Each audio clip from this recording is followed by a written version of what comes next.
Hello everyone, this is Mark Leibovit, and you're looking at the GLD, which is the Spider Gold Trust on your screen. But meanwhile, let me say that we are doing another video format here.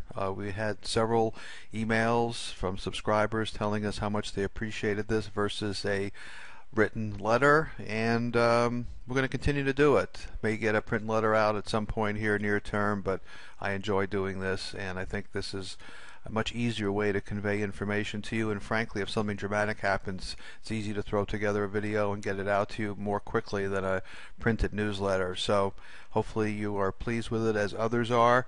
We're looking at, again, GLD on the screen. I'm focusing on the monthly charts because I'm trying to get a little bit of a bigger perspective here, what's really going on. And what's going on is that we're still trading under this 50-month moving average, which is this blue line on the screen.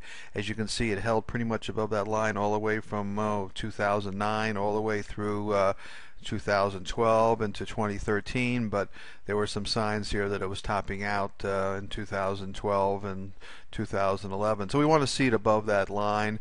The most recent volume was positive last month.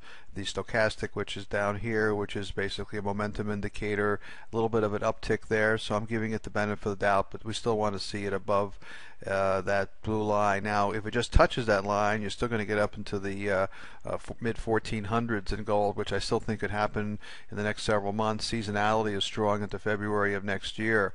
Let's put up SLV, which is the ETF for the Silver Trust. I think we looked at this last week. A similar pattern here.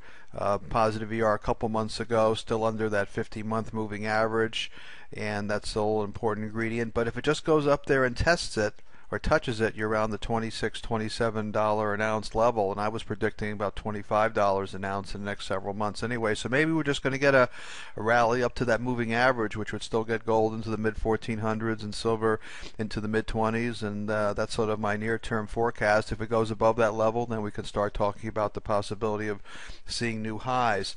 We also looked at GDX and GDXJ last week. Let's put up GDX, which is the market vectors ETF for the big gold miners, and well below that 50-month moving average. We'd have to take this all the way up into the 40s just on a retest rally, which is would be great because that's a big move for us.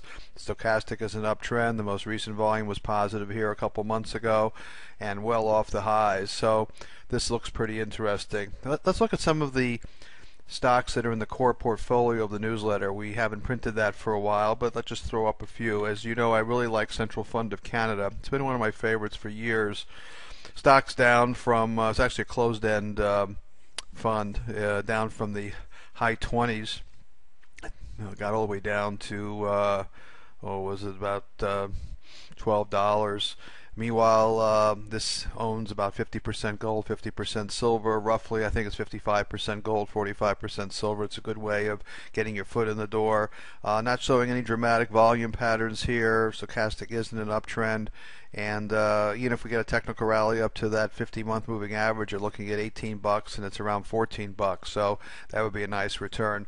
Another one of my favorites is GGN, which I've talked about for a long time. That's the Gabelli Global Natural Resource Fund, and this pays about a 10% dividend, and it's a play on not only gold and silver but other resources, but primarily gold and silver, and it's been uptrending here in the last several months.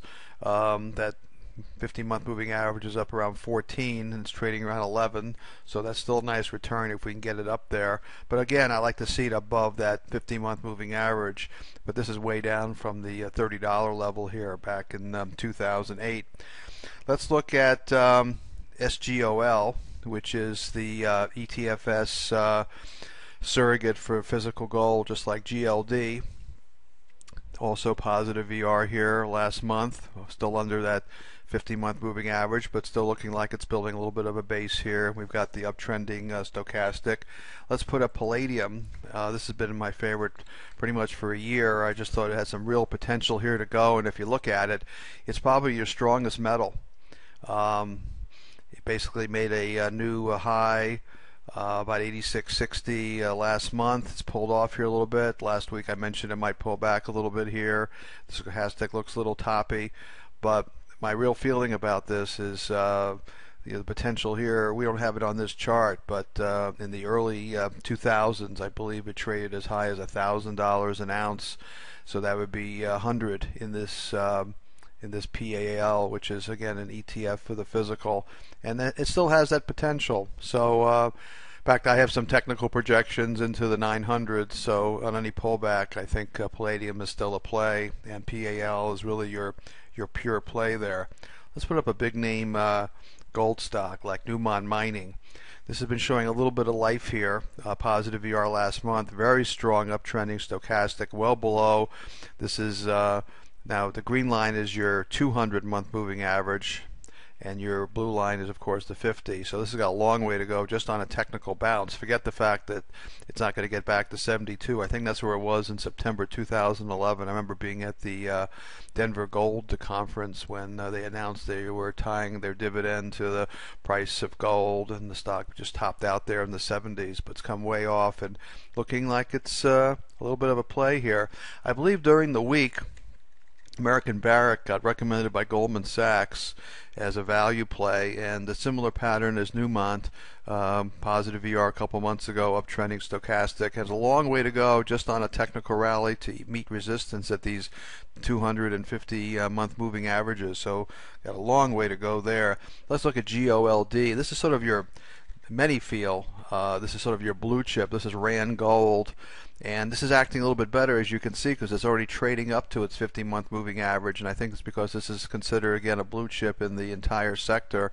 And if it can cross above that, they almost did last month. It did cross above it, but it should close above it. That's the technical theory in the 88, 50, 89 area, but that would help reconfirm an uptrend. The stochastic is still a little bit of an uptrend, so this is a bit of a leading indicator, and I think it's one taking a look at. Let's look at UNG. This is another one of the recommendations on the current portfolio. This is U.S. natural gas.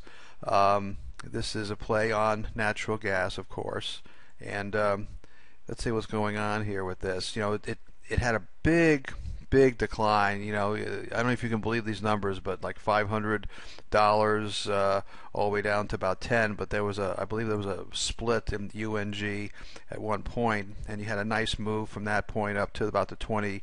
Looks like about the 2780 level, and we pulled back down to about 2050. And on my daily charts, you know, I think there's a play here. I think it's too cheap, and I think it could recover more.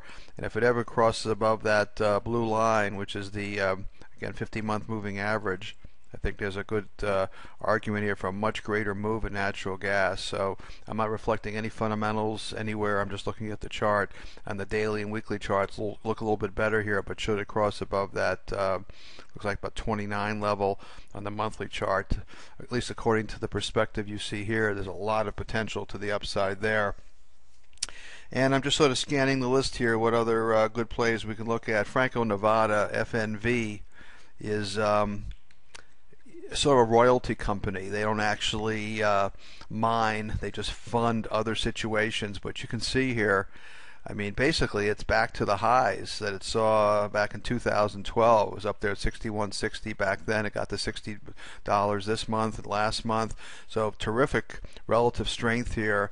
And it sort of suggests that this is where you want to be. You know, the royalty companies, not the actual miners, since they're not taking the risk of the mining. They're just funding those and getting a percentage of action.